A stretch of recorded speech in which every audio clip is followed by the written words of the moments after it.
चश्मा तारी के कछा कहतर अही से हमारा ता कहतर मंगनी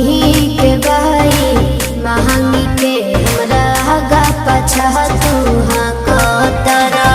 लोगवा के दिल पर धड़कत जाए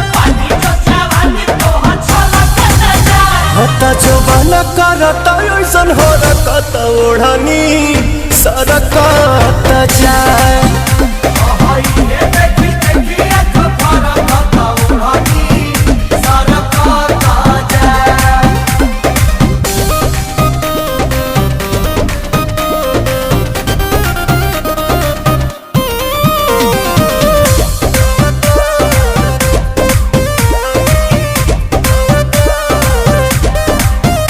बनी देखा अख से काटा कैसन गजब गजब कराना जालू का अच्छा बनी तो पाहो अच्छा से घमबा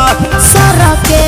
तला गे लाजे रामा दिहलस दरजिया लाजे रामा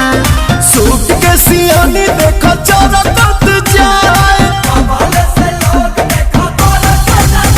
हता जोबाना करता ऐसन हो रकत ओढ़नी सरकत जाए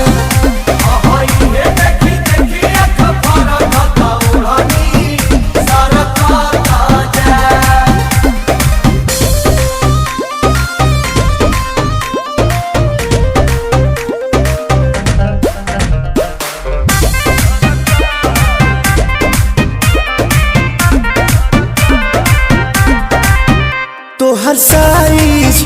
बन जाइज कम्प्रोमाइज भइल बा भलाई में न छुपावा हो बतावा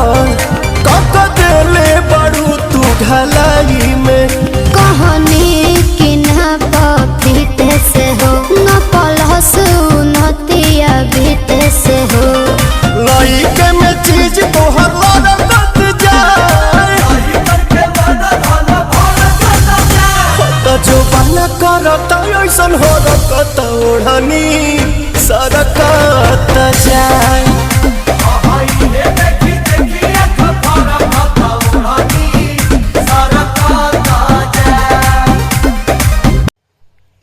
हेलो दोस्तों, राम राम जी। तो दोस्तों आप सब कैसे, आई होप कि आप सब बहुत ही अच्छे होंगे। तो दोस्तों ये हमारा डांस वीडियो आपको थोड़ा सा भी अच्छा लगा हो तो लाइक कीजिए, कमेंट कीजिए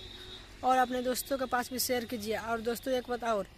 और सब्सक्राइब करना ना भूलें।